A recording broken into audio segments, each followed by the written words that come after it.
Se você busca em ter seu próprio negócio e empreender no segmento que mais cresce no Brasil e lucrar até R$ 12.000 por mês, você precisa conhecer a Micromarket. Prazer, meu nome é Daniel, sócio fundador da Micro, e a gente é uma franquia de mercados autônomos. Esses mercados que funcionam com condomínios residenciais, empresas, hotéis, shopping e muito mais. A partir de R$ 60.000, você monta a sua unidade, fatura 24 horas por dia, 7 dias por semana, em horários flexíveis, sem a necessidade de ter funcionários. Eu sei que parece ser bom demais para ser verdade, mas só no Brasil já existem mais de 10 mil unidades de mercados autônomos em funcionamento. Na Micromarket, você tem o retorno do seu investimento a partir de 6 meses e uma rentabilidade de 20 a 30% ao mês. É uma grande revolução que vem acontecendo no varejo brasileiro, onde cada vez mais o consumidor busca conveniência, praticidade e segurança no seu dia a dia. Então, se você ficou interessado, entre em contato com o nosso time comercial, que a gente vai te dar todo o suporte e te mostrar como é fácil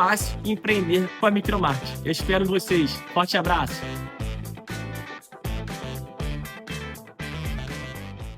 Salve, torcedor vascaíno. Muito bom dia. Que prazer estar com você por aqui em mais um Acorda Vascaíno. Principalmente fazer esse acorda depois de uma vitória do Vasco.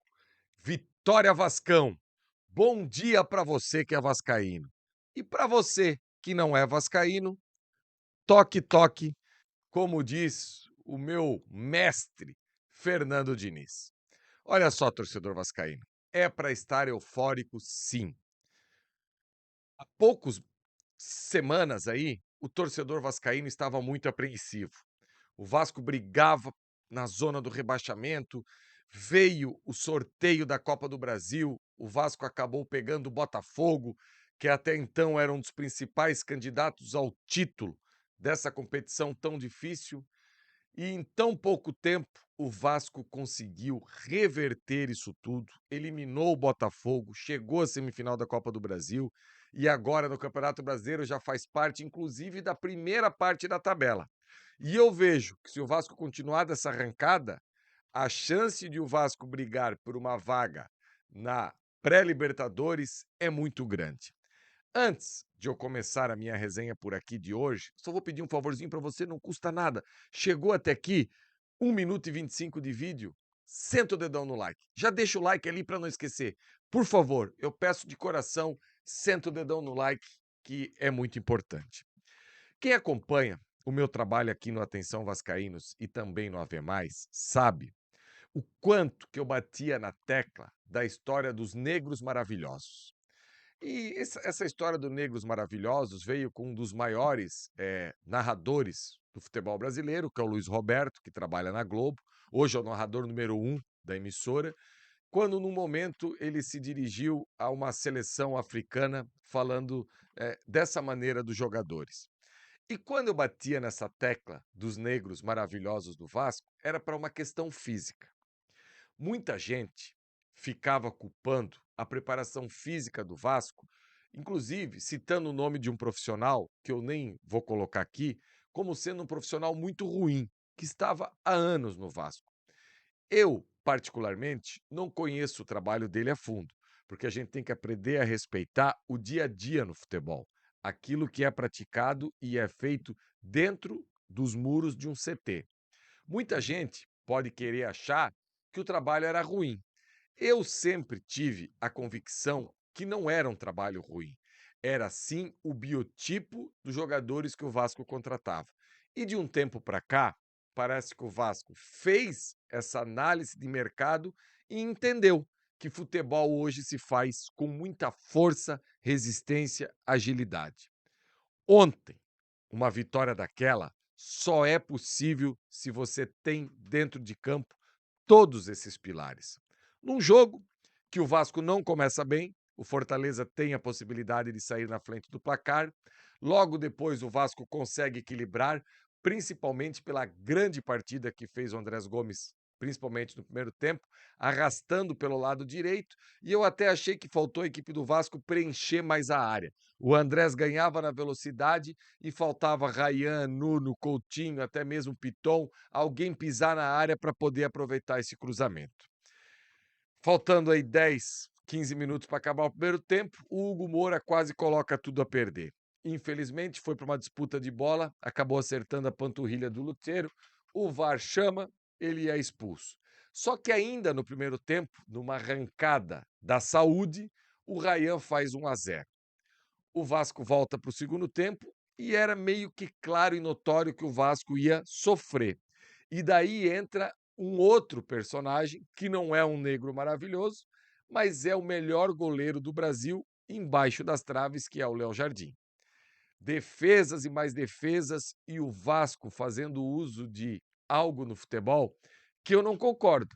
Mas quem gosta de usar essa expressão, ontem ela acabou fazendo sentido, que é o tal de saber sofrer. O Vasco soube sofrer, soube entender o momento da partida e o Fernando Diniz ontem foi mestre. De uma tacada só, fez 3 substituições na equipe do Vasco, renovou o fogo e tirou os 2 jogadores menos físicos que estavam em campo.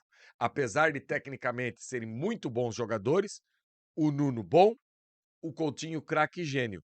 Mas para aquele cenário ali, o Vasco precisava tentar igualar o Fortaleza no físico.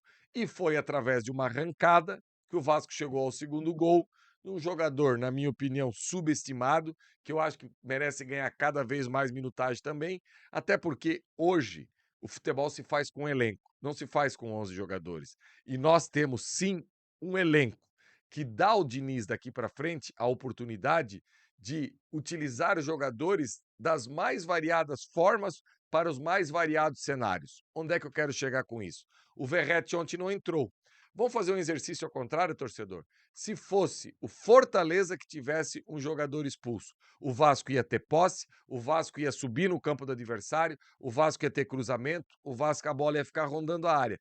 Qual é o jogador que seria o indicado? O Verratti.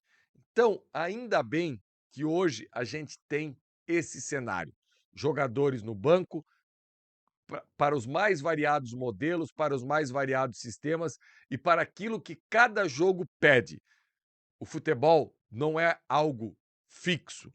Muda escalação, muda dentro do campo, muda cenários de jogo. E ontem foi um jogo desse. Um jogo que o Vasco estava armado para o contra-ataque, um jogo que o Vasco fazia um jogo muito competitivo e teve um jogador a menos. E graças à qualidade daqueles que estavam dentro de campo, aliado à força e à resistência, o Vasco fez 2-0. Agora, torcedor, é 36 pontos, a 9ª colocação no campeonato. Dá para olhar para cima? Dá para brigar por coisas maiores? Dá. Mas o mais importante é seguir nessa questão de dar polimento a essa equipe, dar acabamento a essa equipe.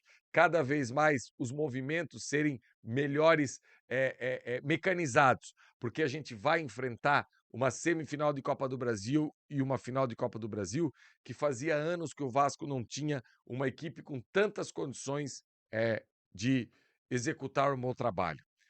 Todos os setores hoje estão bem preenchidos.